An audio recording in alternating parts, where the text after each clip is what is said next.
Deccan voice, सुनो सच की आवाज। अक्सर हम रोजमर्रा की चीजों के पीछे छुपी गहरी कहानियों पर गौर नहीं करते हैं ना। जरा सोचिए, एक आम सा मशरूब जो हम में से कई लोग रोज पीते हैं, अपने अंदर एक ऐसी जबरदस्त तारीख रखता है जो रूहानियत, जिद्दत और हिम्मत से जुड़ी है। आइए आज मिलकर इस दिलचस्प कहानी की तहों को खोलते हैं। तो कॉफ़ी का हर कप असल में एक तारीखी दास्तान सुनाता है। ये दरियाफ्त, अकीदत और एक बहुत ही बहादुर सफ़र की कहानी है। तो सवाल ये उठता है कि आखिर इसमें ऐसा क्या राज छुपा है जो आज तक हमसे पोशीदा था।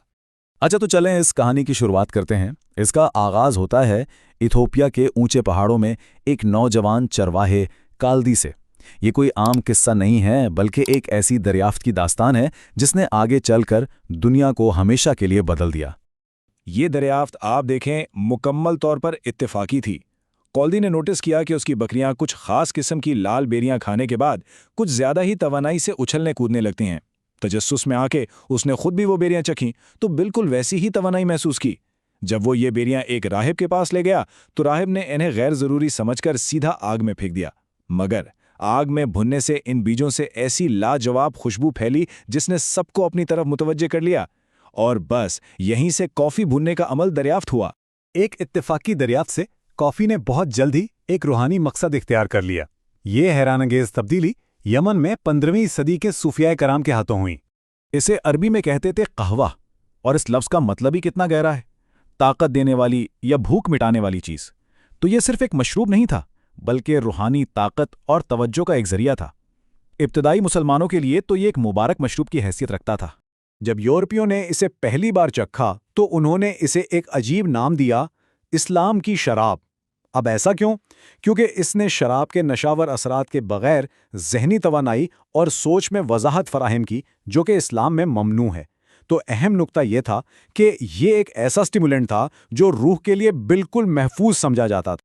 15वीं सदी में यमन के सूफ़ी उलमा ने ही कॉफ़ी बनाने के फ़न को असल में कमाल बख्शा।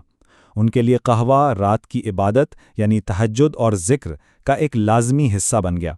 ये उन्हें लंबी रातों तक बेदार रहने और अल्लाह की याद में पूरी तरह मुतवज्जे रहने में मदद देता था। गोया ये इबादत के लिए एक अमली आला हो। यहाँ से कहानी में एक बहुत ही दिलचस्प मोड़ आता है। एक शख्स का एक बहादुराना कदम, जिसने कॉफ़ी को एक महदूद इलाके के रास से निकालकर एक आलमी मशरूब बना दिया।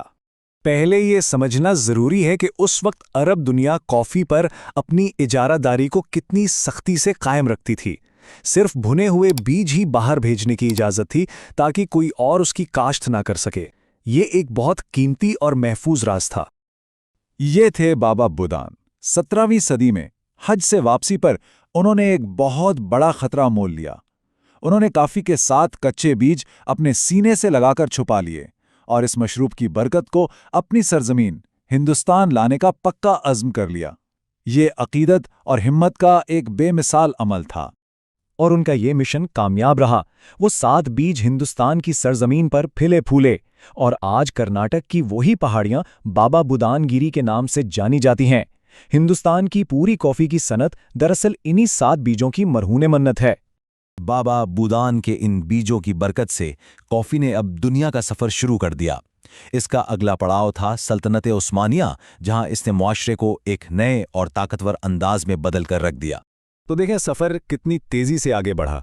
15वीं सदी में यमन की खानकाहों से निकलकर ये 17वीं सदी में बाबा बुदान के ज़रिए हिंदुस्तान पहुंची।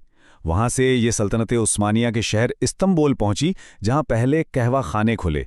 उन कहवा खानों को मकतब इरफान यानी दानिश्वरों के मदरसे कहा जाता था, क्योंकि ये सिर्फ चाय पीने की जगह नहीं थी, बल्कि इल्म और बहस व मुबाहिसे के मराकिज़ बन गए थे।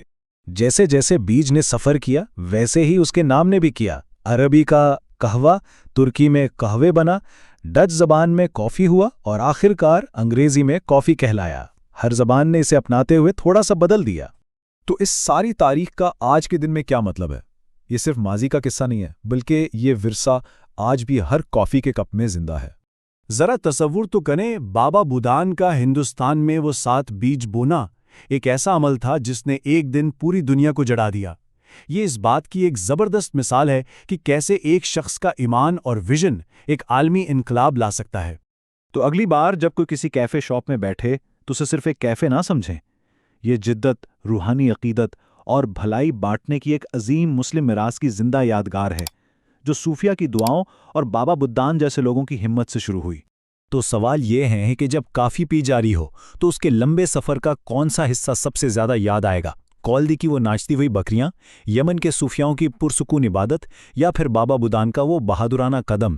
اس عظیم تاریخ کا کوئی نہ کوئی حصہ ہر گھونٹ میں موجود ہے۔ اگر آپ کو ویڈیو اچھا لگا تو ویڈیو کو لائک اینڈ سبسکرائب کریں، اور نیکسٹ آپ کون سا ویڈیو دیکھنا چاہتے ہیں کامنٹ کر کے بتائیں۔ اور ہاں، ڈیکن وائس نیوز کے چینل کو سبسکرائب کرنا نہ بھولیں اور لیٹسٹ اپڈیٹ سے اپڈیٹ رہیں۔